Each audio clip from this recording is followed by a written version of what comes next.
வந்து Bakrid. So பக்ரீத்னா almost எங்களோட நேட்டிவில் இருக்கும்போது இந்நேரம் இந்த 2 o'clockலாம் பார்த்திங்கன்னா அந்த டேபிள் ஒரு 7 டிஃபன் பாக்ஸஸ் வந்துட்டுருக்கும், ஃபுல்லாக பிரியாணி வந்துட்டுருக்கும். ஸோ அதுமாரி தான் சரி எதை சாப்பிட்றது எதை சாப்பிட வேணாம் அப்படின்ற ஒரு குழப்பத்திலே இருக்கும். ஸோ எல்லாமே நம்மளை சுற்றி முஸ்லீம் ஃப்ரெண்ட்ஸாக இருப்பாங்க. ஸோ எல்லாமே வந்து கொடுத்துருவாங்க கரெக்டாக டைமுக்கு. பட் வந்து இன்றைக்கி வந்து சென்னையில் இருக்கிறதுனால ஸோ அது வந்து நம்மளுக்கு கிடைக்க விடாமல் ஆயிடுச்சு. சரி பிரியாணி சாப்பிட்லாம் அப்படின்னு பிளான் பண்ணியாச்சு. ஸோ பிரியாணி சாப்பிட்லான்னா நிறைய பிரியாணி நம்மளுக்கு கிடைக்கும். பட் ஆனால் அந்த பிரியாணிலே ரொம்ப ஒரு குறிப்பிட்ட விஷயம், ரொம்ப ஒரு ஹைலைட்டான விஷயம் என்னென்னா பாய் வீட்டு பிரியாணி தான். ஸோ பாய் வீட்டு பிரியாணினா வெறும் இந்த பாசுமதி ரைஸு, கத்திரிக்காய் தொக்கு அது மட்டும் இல்லை, அது ஒரு பேட்டர்ன் இருக்குது. ஸோ அதுக்கு சில ஐட்டங்கள் இருந்தால் தான் அது வந்து பாய் வீட்டு பிரியாணி அப்படின்ற ஒரு ஸ்டைலில் இருக்கும். ஸோ அப்படி ஆர்டர் பண்ணது தான் வந்து பாய் வீட்டு கல்யாண பிரியாணி அப்படின்ட்டு பார்த்திங்கன்னா இங்கே நாவலூரில் இருக்குது. ஸோ அவங்க அந்த பேட்டர்னில் கொடுத்துருந்தாங்க. ஸோ ஆர்டர் பண்ணியாச்சு. ஸோ ஆர்டர் பண்ணோன்னா நம்ம வந்து ஒரு டே பிஃபோரே வந்து ப்ளேஸ் பண்ண வேண்டியது இருக்குது. ஸோ அதுக்காக தான் இப்போ வெயிட் பண்ணிகிட்ருக்கோம். ஸோ இந்த பக்ரீத் 2020 வந்து நம்ம பாய் வீட்டு கல்யாண பிரியாணியோட செலிப்ரேட் பண்ண இருக்கோம். ஸோ பிரியாணி வரப்போது வந்தவொடனே நான் வந்து ஸோ என்ன இருக்குது, அதோட ரேட் என்ன, தென் வந்து எவ்வளோ குவான்டிட்டி, அதோட டேஸ்ட்டு, ஸோ எல்லாமே கரெக்டாக இருக்கான்றதை ஷேர் பண்ணுறேன்.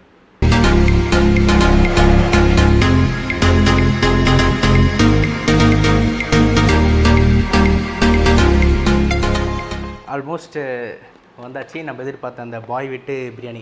நான் அப்பயே சொன்னேன், அது என்ன பிரியாணிலே வந்து பாய் வீட்டு பிரியாணினா அப்படி என்ன ஸ்பெஷல் அப்படின்றீங்க. அது எங்கள் வீட்டிலே வந்து பிரியாணி ட்ரை பண்ணுவாங்க. நான் இது வரைக்கும் வந்து எங்கள் வீட்டில் பிரியாணி நான் ட்ரை பண்ணக்கூடாதுன்னு சொல்லியாச்சு. எங்கள் வீட்லேயும் செய்யலை. என் ஒய்ஃப் வந்தாலும் நான் பிரியாணி மட்டும் ட்ரை பண்ணவே பண்ணாதுன்னு சொல்கிறேன். ஏன்னா வந்து பிரியாணி வந்து அந்த ஸ்டைலில் இருக்காது. எல்லாமே நம்ம வந்து இந்த முஸ்லீம் பேட்டர்னில் வந்து ரொம்ப டேஸ்ட் பண்ணி இது பண்ணதுனால ஸோ அவங்க செய்ய ட்ரை பண்ணாலும் நம்ம அதை ஏற்றுக்கிறதில்ல. அப்படி சாப்பிட்ணும், பிரியாணி சாப்பிட்ணுன்னு தோணுச்சுன்னா முஸ்லீம் மேரேஜஸ், ஸோ இது போல் ரம்ஜான், பக்ரீத் அந்த டைமில் சாப்பிட்றது.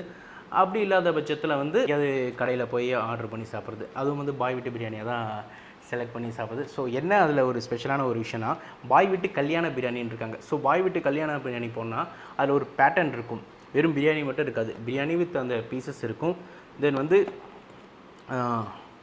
தயிர் பச்சடி, இந்த ஒரு விஷயம் இருக்கும். இந்த தயிர் பச்சடி இருக்கும். தென் வந்து கத்திரிக்காய் தொக்கு, இது நார்மலாக இருக்கிறது. தென் வந்து இந்த பிரெட் அல்வா, அது மோஸ்ட்லி ரம்ஜான் டைம்லாம் வந்து ஒரு 60% வந்து பிரியாணி கொடுக்கும்போது இது தருவாங்க.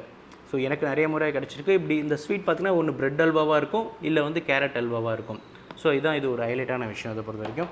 தென் வந்து ஃபினிஷிங் டச் பீடா. பீடா இல்லாமல் எந்த பந்தியும் முடியாது. அதுவும் கண்டிப்பாக நம்ம பிரியாணி சாப்பிடும்போது இது கண்டிப்பாக ஒரு தேவை. தென் ஃபைனலி வந்து ஹைலைட்டான விஷயம் இந்த பாய் வீட்டு பிரியாணி. இதுக்காக இந்த ஷாப்பில் ஆர்டர் பண்ணதுன்னா இவங்களோட அந்த ப்ரெசன்டேஷன் தான். ஸோ இது போல் பாக்ஸ் மாரி கொடுத்து இதிலே வந்து கொஞ்சம் சில வேர்ட்ஸ்லாம் ஹைலைட் பண்ணியிருக்காங்க. நாக்கூர பிரிஞ்சால் சட்னி, அப்புறம் சுட சுட பாய் வீட்டு பிரியாணி, இனிப்பான பீடா அல்வா, தென் கிக் அடிக்க ஸ்வீட் பீடா, கேர்ட் ரைத்தா, காரத்த நவுத்த, எல்லாமே ஒரு ரைமிங்கான விஷயங்கள்லாம் கொடுத்துருக்காங்க. ஸோ இதுமாரி சின்ன விஷயங்கள்லாம் அழகாக பண்ணியிருக்காங்க. தென் வந்து இந்த பாக்ஸ், இது நம்ம பார்த்திங்கன்னா நம்மளோட ஸ்கூல் எடுத்துகிட்டு போகிற டிஃபன் பாக்ஸ் மாதிரி இருக்கும், அந்த சைஸில் இருக்குது. பட் இது மோஸ்ட்லி இதுமாரி பாக்ஸஸ் வந்து எனக்கு கொஞ்சம் ஃபேவரட். ஏன்னா இந்த குக்கீஸ் பாக்ஸஸ்லாம் ரொம்ப நல்லா இருக்காது. சின்ன வயசுலேருந்து அந்த குக்கீஸ் சாக்லேட்டுக்கு இதுமாரி பாக்ஸ் கொடுப்பாங்க. ஸோ நான் எதுவுமே அந்த குக்கீஸ் எதுவும் வாங்கலைன்னா அந்த பாக்ஸ் மட்டும் கலெக்ட் பண்ணி வச்சுருக்க பழக்கம் உண்டு. ஸோ அதில் ஏதாவது திங்ஸ் வச்சுப்பேன். ஸோ அதுமாரி ஒரு பாக்ஸும் கிடச்சிருக்கு. ஸோ நல்லா இருக்குது. ஸோ மொத்தம் பார்த்திங்கன்னா ஒரு 1 2 3 4 5 ஐட்டம் இருக்குது. இதோட காஸ்ட் வந்து பார்த்திங்கன்னா 380 rupees. நான் ஆர்டர் பண்ணது பார்த்திங்கன்னா ஆட்டு இறைச்சி biryani, that's mean mutton biryani தான் ஆர்டர் பண்ணியிருக்கோம். இது இவங்க டெலிவரி பண்ணுற காஸ்ட் எப்படி பண்ணுறாங்கன்னா 5 rupees per kilometer வந்து சார்ஜ் பண்ணுறாங்க. எங்களோட டிஸ்டன்ஸ் பார்த்திங்கன்னா 30 kilometer இருக்குது. ஆல்மோஸ்ட் பார்த்திங்கன்னா 150 ஆகிடுச்சு. ஸோ அவங்க காஸ்ட் ஆகிறதுக்கு. ஸோ ஓப்பன் பண்ணிடலாம் ஃபஸ்ட்டு எல்லாத்தையும்.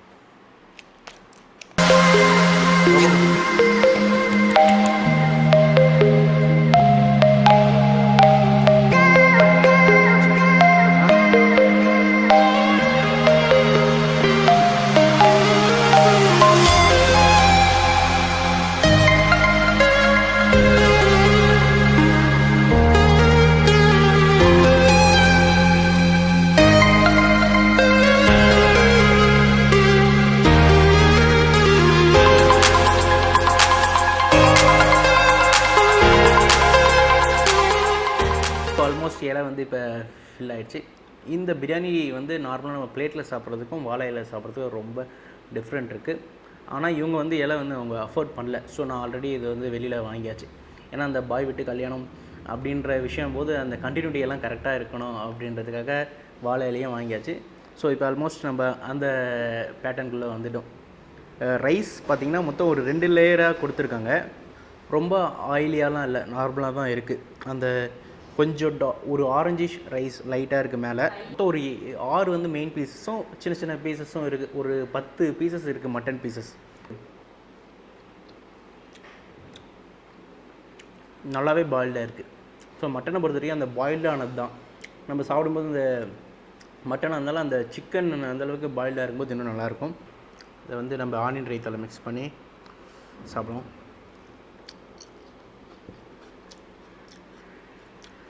ஆனியன் ரைத்தா நல்லாயிருக்கு. அது லைட்டாக வந்து அந்த பொமோகிரானேட் போட்டிருக்காங்க, 2-3 ஐட்டம் இருக்கும். முக்கியமான டேஸ்ட்டு பிரியாணி கூட அந்த பிரிஞ்சால் காம்பினேஷன் எப்படி இருக்குன்னு தான், அது பார்த்துடலாம். புளிப்பு கொஞ்சம் அதிகமாக இருக்குது, பட் இருந்தாலும் நல்லா இருக்குது. சாப்பிடும்போதுனா நிறைய அந்த பட்டை கிராம்புலாம் வந்து வாயில் டிஸ்டர்ப் பண்ணணும். ஆனால் இதில் வந்து அந்த அளவுக்கு அதுமாரி விஷயம் எதுவுமே இல்லை. ஸோ சாப்பிடும்போது நல்லா ஸ்மூத்தாகவே இறங்கும். சில இடத்துல அந்த மட்டனோட டேஸ்ட், அந்த ரா ஸ்மெல் இருக்கும். இதில் அந்த ரா ஸ்மெல் இல்லை, பிரியாணியோட ஆரோமா ஸ்மெல் வந்து இருக்குது. நம்ம அதை ஓப்பன் பண்ணுறதுக்கு முன்னாடியே அந்த ஸ்மெல் வந்து, ஸோ அதை நம்ம இன்னும் கொஞ்சம் நல்லா டெம்ப் பண்ணுது. தென் டொமேட்டோஸ்லாம் நிறைய அதிகமாக இருக்கும் நிறைய இடத்துல, பட் வந்து இங்கே கம்மியாக இருக்குது, அந்தளவுக்கு இல்லை. சும்மா லைட்டாக 1-2 தான் இருக்குது. அரோமா ஸ்மெல்ஸ் ஆட் பண்ணுறது ஏலக்காய், பட்டை, கிராம்பு அதெல்லாம் ரொம்ப லிமிட்டாக கொடுத்துருக்காங்க. தென் வந்து பிரெட் அல்வாவும் டேஸ்ட் பண்ணிடலாம் எப்படி இருக்குன்ட்டு. ரொம்ப சாஃப்டாக இருக்குது. இந்த டேஸ்ட் பார்த்திங்கன்னா ஏதோ ஒரு இதை வந்து ப்ரெடிக்ட் பண்ணுற மாதிரி இருக்குது, பட் ஆனால் என்னென்னு கண்டுபிடிக்கல முடியல. பட் நல்லாயிருக்கு. அதான் நம்ம பிரியாணி சாப்பிடும்போதே இது அதிகமாக சாப்பிட்டா கண்டிப்பாக இது சாப்பிட முடியாது. ஸோ இது முடிச்சுட்டு ஃபைனலாக அங்கே போகிறதா நல்லாயிருக்கும். இப்போ நம்ம கண்டினியூஸாக சாப்பிட ஆரம்பிச்சோம். ஓகே, ரைஸ் எல்லாமே ஓகே தான்.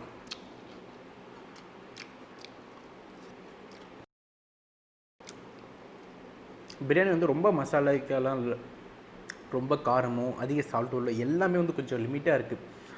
எப்போவுமே வந்து நிறைய பேர் வந்து சஜஸ்ட் பண்ணுவாங்க இந்த பிரியாணி ரொம்ப ஃபேமஸாக இருக்குது அப்படின்ட்டு. நான் சென்னை வந்த புதுசில் அதுமாதிரி நிறைய விஷயம் நடந்திருக்கு. அவங்க அங்கே போய் அந்த பிரியாணி டேஸ்ட் பண்ணும்போது பார்த்திங்கன்னா அந்த அளவுக்கு டேஸ்ட் வந்து இருக்காது. இதுமாரி நம்ம வந்து ஃபேஸ்புக்லேயோ இல்லை வேறு ஏதாவது அட்வர்டைஸ்மெண்ட்டில் பார்த்துட்டு போகிறது, அங்கே ரியலாக ஃபீல் பண்ணும்போது அந்த அளவுக்கு இருக்காது. பட் இது வந்து அதுமாரி இல்லை, நம்ம ஏதோ எப்படி எதிர்பார்த்தோமோ அந்த அளவுக்கு இருக்குது. ஸோ ஒரு நான் எதிர்பார்த்த ஒரு விஷயம் பார்த்திங்கன்னா, ஒரு ஷாப் லெவலில் வந்து அந்த அளவுக்கு பயங்கரமான எதிர்பார்க்கல. எனக்கு வந்து ஒரு முஸ்லீம் வீட்டு பிரியாணி சாப்பிட்டா எப்படி இருக்குமோ அந்த ஃபீல் இருந்தால் போதும் அப்படின்ட்டு தான் நினச்சேன். ஸோ அதேமாரி எல்லா விஷயமும் பக்காவாக பண்ணியிருக்காங்க. அந்த ஸ்டைலில் அந்த பேட்டர்ன் எல்லாமே நல்லாயிருக்கு.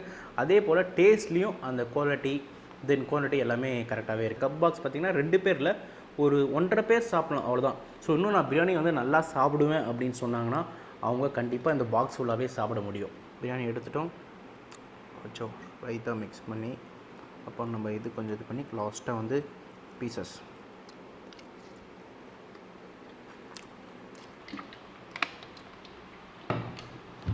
ஆல்மோஸ்ட் ஒரு சாட்டிஸ்ஃபை ஆகிடுச்சு. ஸோ எல்லாமே கம்ப்ளீட்டாக அந்த பாய் வீட்டு கல்யாண பிரியாணியில் என்னென்ன இருக்குமோ அது எல்லாமே சாப்பிட்டாச்சு. ஏன்னா ஒரு சின்ன ஒரு விஷயம் மிஸ் ஆகுது, பல்பி கிரேப் அந்த ஜூஸ் வந்து இவங்க பாய் வீட்டு கல்யாணம் பிரியாணி அந்த ஷாப்லேயே வந்து ஆஃபர் பண்ணுறாங்க.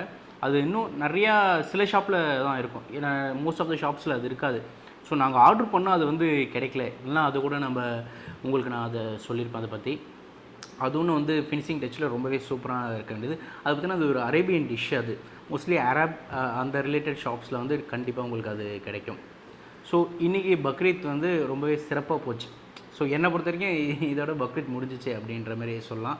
ஃபுட் வீடியோஸ் பண்ணுறது நான் ரொம்ப ரேர். ஸோ இன்றைக்கி ஒரு ட்ரை பண்ணலாம் அப்படின்ட்டு தான் ஃபுட் வீடியோ பண்ணது. மோஸ்ட்லி என்னோடய கான்சன்ட்ரேஷன் ஃபுல்லாக வந்து ட்ராவலிங் வீடியோவில் தான். பட் ஆனால் ட்ராவலிங் வந்து பண்ண முடியாத ஒரே காரணத்தால் தான் ஸோ இதுமாரி வீடியோஸ்லாம் பண்ணிகிட்ருக்கிறது. பட் கூடிய சீக்கிரத்தில் உங்களுக்கு நிறைய பிளேஸஸை பற்றி நிறைய வீடியோஸ் வரும். ஸோ மறக்காமல் வந்து சப்ஸ்கிரைப் பண்ணுங்கள், ஃபாலோ பண்ணுங்கள், ஷேர் பண்ணுங்கள், சப்போர்ட் பண்ணுங்கள். தேங்க்யூ ஃபார் வாட்சிங்.